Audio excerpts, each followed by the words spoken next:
Hello everybody, welcome back to Creating Hanley. My name is Kimberly, the artist and designer behind Creating Hanley, and today's Food for Thought Friday is, what can you do, not a question, it's a statement.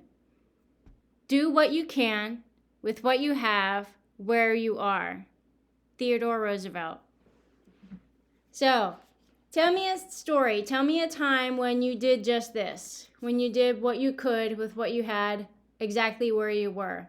For example, I'll tell you a story. I forget what year it was. It might have been the early 1990s.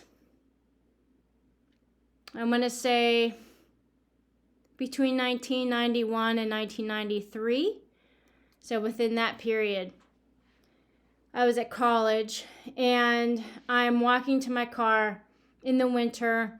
The parking lot was full of snow. The skies had dumped snow on our cars while we were in class. And so we came out to a parking lot pretty much white. All the cars were covered. Everything was covered in snow. Deep snow, very cold. So set the stage right there. I walking up the sidewalk to my vehicle, parked more towards the end of the lot. And I pass another young lady whose car won't start. And I pass her and she's row, row, row. And I keep walking up, row, row, row. And I think to myself, I know that sound. I can help her with this car. And so I turned around and I walked back down to her. And I see all these guys passing by, all these, men, college boys passing by her, not helping. So I stop. I go back and I say, pop the hood.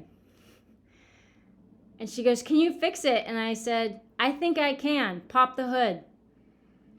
So she did. And I said, do you have a pencil?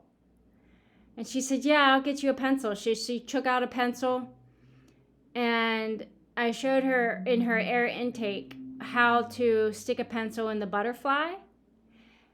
And she, boop, started the car. It started right up. She was so thankful. So I did what I could where I was with what I had.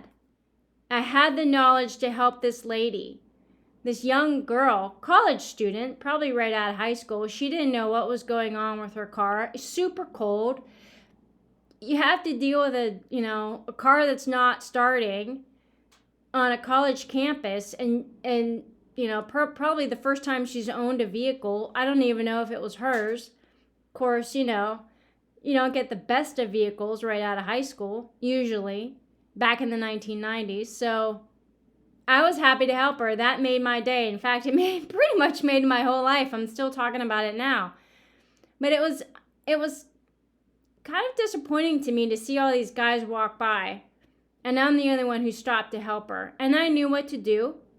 And I went back to help her. And actually, I wasn't exactly sure that what I was going to tell her was going to work, but at least I would have helped her in some way. Even if it didn't work, maybe I could say, hey, let's call AAA or something. Even if, my suggestion didn't help. But it did. And I'm glad. And she was very thankful, and I was very happy.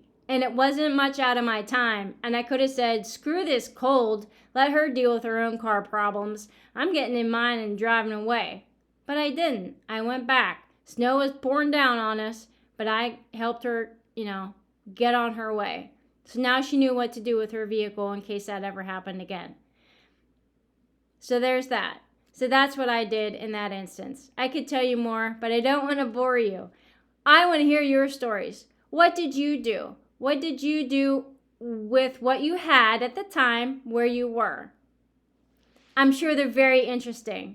Let me know all in the comments below. Thanks, everybody. Have a fantastic Friday. We'll see you on the next video. Bye.